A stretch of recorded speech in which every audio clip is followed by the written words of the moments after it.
کہ غزہ پیس بورڈ جو ہے اس کے سربراہ صدر ٹرمپ ہوں گے، اور اس حوالے سے جو فیصلے ہوں گے مستقبل میں جتنے بھی اقدامات اٹھائے جائیں گے وہ صدر ٹرمپ کے مرضی سے اٹھائے جائیں گے، ان کی اجازت سے اٹھائے جائیں گے۔ تو کیا ابھی جو ادھر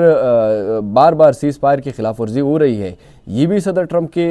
ہدایت سے ہو رہی ہے، یا اگر ان کی ہدایت سے نہیں ہو رہی تو پھر جو غزہ میں ابھی یہ اسرائیلی اسٹرائک جاری ہے یہ کس کی اما پر ہو رہی ہے، یہ کون کروا رہے ہیں؟ غزہ بورڈ آف پیس کی اس حوالے سے کیا رد عمل ہے؟ آپ کو پتہ ہے کہ جب پاکستان کی جانب سے غزہ بورڈ آف پیس کی حمایت کی گئی تو اس کے اوپر پاکستانی پارلیمنٹ میں اپوزیشن اراکین سمیت سابق سینیٹر مشتاق احمد خان جو کہ خود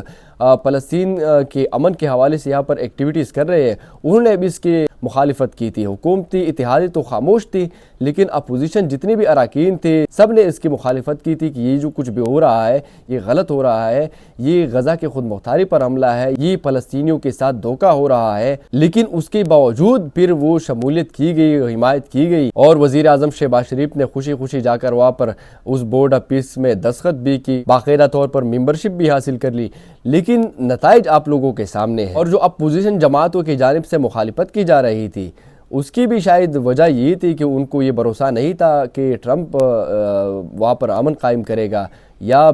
نتنیاہو کے ہوتے ہوئے وہاں پر امن قائم ہو جائے گا، یا فلسطینیوں کے لیے کوئی مؤثر اقدامات اٹھائے جائیں گے، ان کو واپس وہاں پر بسایا جائے گا۔ اب واضح طور پر یہ کہنا مناسب ہے کہ وہاں پر لوگوں کو تو دوبارہ بسایا نہیں گیا لیکن پسایا ضرور گیا ہے، وہ لوگ پس گئے اس معاہدے کے بعد، اس بورڈ آف پیس کے بعد وہ ایک بار پھر پس گئے۔ کیونکہ اگر آپ دیکھیں تو ایک جانب یہ بورڈ آف پیس جو ہے یہ غزہ میں امن قائم کرنے کے لیے بنایا گیا ہے، اور دوسری جانب اس بورڈ آف پیس کے ایک ممبر اسرائیل یعنی نتنیاہو اس وقت اس کی کلم کھلا خلاف ورزی کر رہی ہے۔ اور اب کی جو تازہ رپورٹ ہے اس میں یہی کہا گیا ہے کہ جو اسرائیلی اسٹرائک ہے اس کے نتیجے میں ایک رپورٹ میں کہا جاتا ہے کہ 32 شہری